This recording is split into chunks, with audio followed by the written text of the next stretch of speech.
Jim, Avatar has grossed over $2.7 billion worldwide. Who is this re-release meant for? Is there anyone who hasn't seen the film? Many, yeah. A lot of people haven't seen the film. And there are a number of people who have seen it only on home video and have never had the theatrical experience in 3D. So we're doing a 3D only release. And so the concept is to cater to fans who want to see it again in theaters, who didn't get a chance to see it again. They might have seen it once, but they didn't see it again because other 3D movies came in and took its place back in March. To fans who might have only seen it on home video and want to see it in 3D. To parents and kids who, where the kids didn't see it in theaters originally because their parents wouldn't let them because they thought it was too intense, and now they've seen it on home video and they know that it's safe and that the kids love it and the creatures, and maybe the message is something that's good for the kids to understand and so on. So we think there are a number of different kind of target markets. And then the other thing is, if you're a fan of Avatar, and what we got resoundingly was, we don't think the movie's too long, we think it's too short. We want more. We want more of Pandora. So we're not only re-releasing it, but we're putting in 9 minutes of more footage. Exactly. Now, you've said that there's more action, there's one emotional scene, there's at least 2 beasts that we haven't seen before. Correct. How did you decide what to put in, and weren't you tempted to put a little more than 9 minutes? No, there was a point where I felt like I was going to capsize the canoe if I put in too much stuff, and or really fundamentally change the experience of watching the movie, which I didn't want to do. So I put in as much as I thought we could put in, and it's not like we're trying to be stingy or anything or hold it back. It's that I didn't want to upset the overall pace of the movie and have it grind to a screeching halt in one point. And there were a couple of scenes that I actually quite love that we held out for that reason.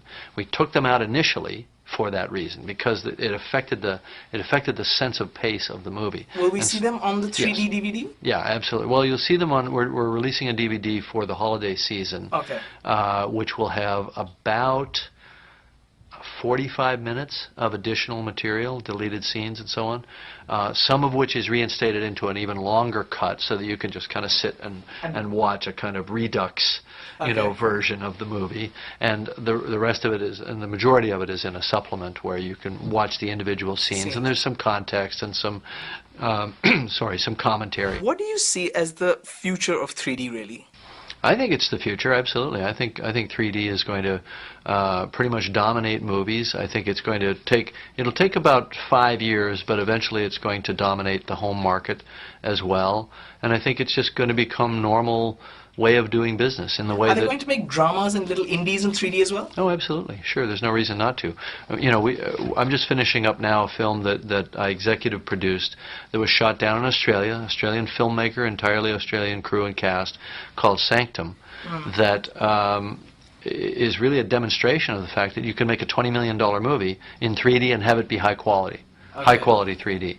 So, the idea was to do a more modestly budgeted film in 3D.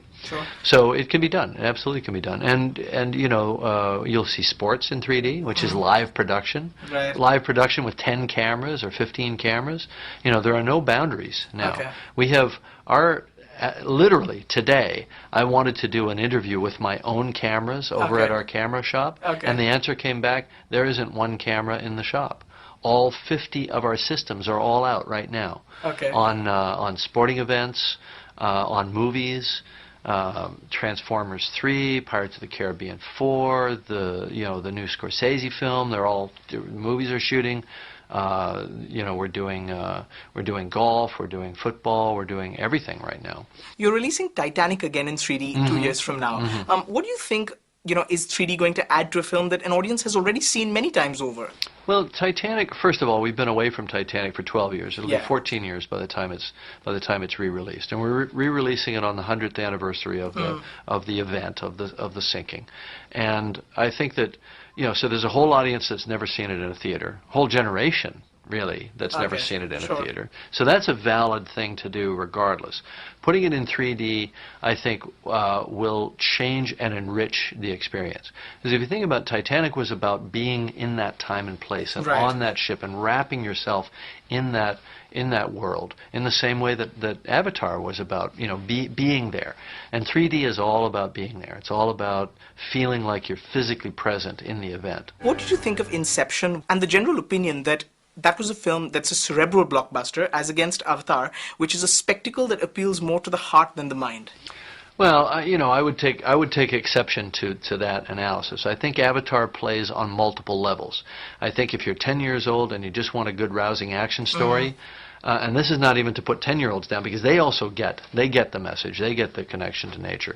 I think Avatar works on multiple levels. I think it works on a level of visual spectacle. I think it works on a level of just narrative storytelling. I think it works on an emotional level. I think for some people, if they're receptive to the messages of the film and it resonates with them, it works on a let's call it a spiritual or a metaphysical level as well. And I think that it is a film that you have to think about. Sure. And if you think about it, it's actually kind of a little bit of a challenging story. It's not all laid out for you. I mean, this idea, people are asked to follow some kind of challenging ideas. Right. That you can have a consciousness that exists in another body, but your real body is over here in this kind of trance-like state. And I think when a film makes its points in a clear manner and the audience is engaged mentally, as well as emotionally, it works best. Sure. That's what makes a movie work best. Sure. Hasn't Inception also proved that you don't need 3D to tell a visually rich story? Oh, I think that look, you've got 100 years of history that prove that you don't need 3D to tell a visually rich story, and I've told visually rich stories without 3D. Not needing 3D is not the same as not wanting 3D. I don't think that a movie should be condemned for not being in 3D, and I think it's a perfectly valid choice by a filmmaker to not do it in 3D. The other thing is 5% of the audience doesn't even see 3D. Right. They literally can't see it. Their brains can't process it. And there are going to be very, very good filmmakers who are very good artists who can't even see the 3D. They don't get it. I don't know if that's the case with Chris Nolan, or or you'll have filmmakers that don't want to change the way they make movies. I've got my thing worked out and I do it this way and I'm fine with that. That's okay, But Martin Scorsese's doing a movie in 3D. Right. There are also filmmakers that want to experiment, that see a new tool and want to try it. Sure. Just the way Scorsese wanted that Steadicam the second he could get his hands on it. That's the way some filmmakers think. As long as films are always the product of filmmakers, of specific personalities and specific aesthetics, then it's okay. 3D, not 3D, black and white, color, desaturated look, brightly saturated look, doesn't matter. None of these things should be mandated by the public or by the studios. The performance capture technology which you used so effectively in Avatar and which Spielberg's now using on Tintin could very easily make actors redundant, couldn't it? No, absolutely not. See, that's another a completely incorrect conclusion. Okay. And this is you see, you just pushed a button. Okay. Okay, I just want to warn you because I want to do 20 minutes on this. Think of it this way. First of all, one, the actors love the experience of working on Avatar. Secondly, I'm a director of actors. Right. I'm not an animation director. Right. I don't want to direct animation. I'm not interested in that. I want to direct actors, and then I don't want to have to think about their performance again. So what does that mean? That means their performance has to go from the moment it's captured to the end result on the screen without change. Right. Without change, without being sort of embellished, without the animator making the eyebrow go up more. Correct. Or making the frown more. I don't want them to change it. It's You in see the what I mean? performance. It's in the performance. So the moment of the performance is sacred. Now, in order to accomplish that, I have to talk to the animators a lot, every day, to make sure that nothing is being lost in translation. Ultimately, my fantasy is I don't have to do that anymore. It just happens. Sure. That's not the case yet. But that's only because it's a new area. Sure. But we spend a tremendous amount. I'll do 6, 8, 9 takes with the actors to get it right. 10 takes, whatever it is. Now here's the interesting thing. Even when people start to understand performance capture, they still think, well, there's that performance capture acting, which is kind of artificial, and then there's real movie acting, which is done in front of a camera. That's real movie acting. Well, let's just analyze that for a second. When you're doing real movie acting in front of a camera, you have to do the same thing over and over and over. Not because you haven't found the moment, but because the camera position changes. You got a wide shot, you got a master shot, then you've got an over-the-shoulder. Maybe you've got a 50-52 shot. Maybe you've got a close-up. If you're supposed to cry in that scene or have some emotional epiphany in that scene, you've got to do it for 5 different setups times however many takes it takes for you to get it right. It doesn't work that way in performance capture. Performance capture, you hit that moment, you're done. Okay. That's it, you're done. Okay. Right? Then I do the wide shot and the Right. two-shot and the over-the-shoulder and the close-up and everything later. Okay.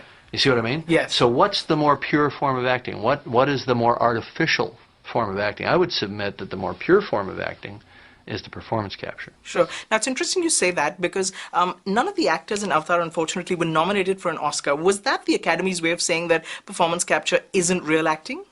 I don't think they were trying to say anything. I think they just really didn't know.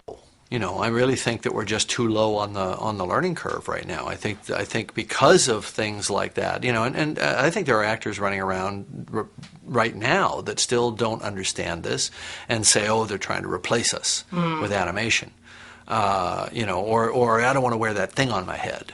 You know, they don't get it. You know, all I know is that my actors that worked on this film want to come back and do it again as quick as they can. Sure. Because they loved it. Sure. And finally, the Avatar sequels you've spoken about, you said that, that they're definitely on the cards. If you were to put a number to it, how far away is a sequel?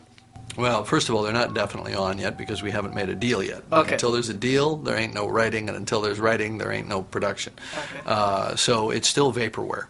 But you know what I have confirmed is my intention to try to do a second and third film, and if those films go forward, I will direct them.